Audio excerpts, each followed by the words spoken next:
dah bergerak ketak, ketak, ketak, ketak, ketak, ketak. Dah ada bunyi dah, ketak, ketak, ketak. Hai, itu satu minit hari ni. Okey, hari ni, jom sini sikit. Okey, saya nak cerita sikit benda ni. Sebatang ni namanya absorber link.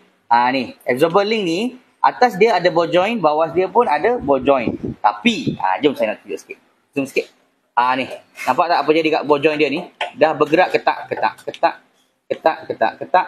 Dah ada bunyi dah, ketak, ketak, ketak.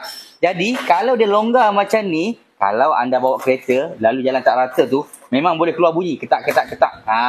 Ada orang dia tengok benda ni, oh okey lagi. Dia tengok macam tu, okey lagi. Sebenarnya benda ni, kita kena goyang dia. Kita kena goyang dia macam ni. Kita kena goyang dia. Sebab, bila dia berada di kereta, dia pun bergerak macam ni. Tengok, bila saya goyang macam ni, dia punya ball joint ni, dah ada free play dah. Dah bergerak dah. Nampak ni? Ni yang lama. Ini absorber link yang baru. Ini ball joint dia. Cantik tak?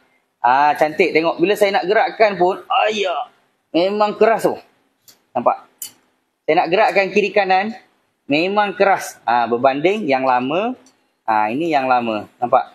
Yang lama, dah goyang dah. Yang baru, keras.